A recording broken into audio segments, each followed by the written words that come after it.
ஏய் இன்பா, என்னடா கொஞ்ச நாளே ஒரு மாதிரியாவே இருக்க? இன்னும் ஒரு சட்டை எதுவுமே சரியில்லை. என்னடா இதை கேட்டாலும் எதுவும் சொல்லாத போ, ஏதாவது பண்ணு.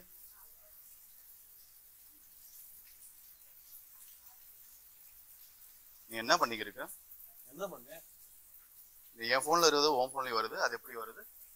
ஏடா லூஸ் மாதிரி பேசுற?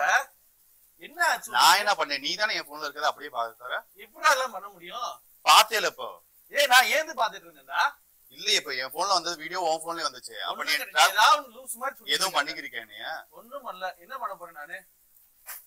உனக்கு என்னதான் ஆச்சு? ஒரு மாதிரியாவே இருக்க நீனு.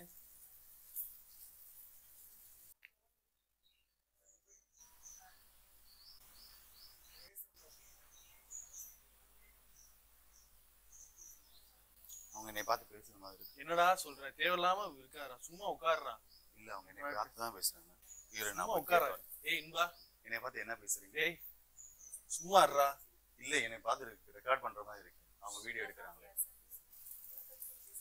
என்னை பத்தி வீடியோ எடுக்கிற மாதிரி இருக்கு. என்னது? ஏய் இன்பா, விடு விடு.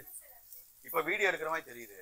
இப்ப நான் பேசு, நம்ம ரெண்டு பேரும் பேசுறதும் ரெக்கார்ட் பண்றாங்க. அவங்க பாட்டு பேசிட்டு இருக்காங்கடா. நீங்க பண்ணாங்களே. நீ தானே பார்த்த, நீ தானே கூட இருந்த. அவங்க பாட்டு பேசிட்டு இருக்காங்கடா. மேம் அவங்க கொஞ்சம் டிஸ்டர்ப்டா இருக்காரு அவரு, அதனாலதான். இல்ல அவர் கொஞ்சம் டிஸ்டர்ப்டா இருக்காரு, அதனால அப்படி இருக்காரு. சரி சரி ma'am, sorry ma'am, sorry ma'am, sorry நான் பாத்துக்கிறேன். டேய் போடா, நீ ஏன்டா அப்படி பண்ற?